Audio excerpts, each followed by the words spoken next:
একজোড়া প্লাস্টিক মানে বাইকের দুই পাশের দুইটা কিটের দাম 85,000 টাকা। লবণ কোম্পানির ফেজার 150cc এবং এফজেড ভার্সন 2 দুটাই কিন্তু একদম সেম বাইক। এই দুইটা বাইকের মধ্যে সামনের কিট ছাড়া আর কোনো পার্থক্যই নাই। ইঞ্জিন, বডি, পাওয়ার সবকিছুই সেম।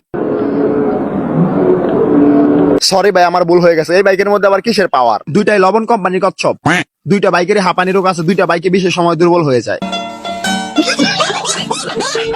আপনারা উল্টা পাল্টা ভাবেন না, রাস্তায় ওভারটেক করতে গেলে একটু হাঁপায় উঠে আর কি। এই দুর্বলতা সারিয়ে ওঠার একমাত্র ওষুধ কলকাতা হারবাল। আমরা যতই হারবাল খাওয়াই কোনো কাজ হবে না, কারণ এই কলকাতা থেকেই আসছে। দুইটা বাইকের মধ্যে রয়েছে অত্যাধিক পরিমাণের কমফোর্ট, আরো বেশি কমফোর্ট, অনেক বেশি কমফোর্ট, চাক্কার ভিত্তে কমফোর্ট, সিটের ভিত্তে কমফোর্ট, ট্যাঙ্কির ভিত্তে কমফোর্ট, মানে সব জায়গায় শুধু কমফোর্ট। রাইড করলে ভাই কমফোর্টের ঠেলায় আপনি এটা একদম মানে বিমান হয়ে যাবে। এই বাইকের মধ্যে একদম সোফার ফিল পাবেন। এই সাটা বাংলা বাইকের সবচেয়ে বড় পার্থক্য কি জানেন? এই দুইটা বাইকের প্রাইস। এফজেড ভার্সন 2 এর দাম 2,35,000 টাকা। অন্যদিকে ফেজারের মধ্যে দুই পাশে কিট লাগায় ব্যাঙের মতো একটা লুক দিয়ে দাম বাড়া দিছে 85,000 টাকা।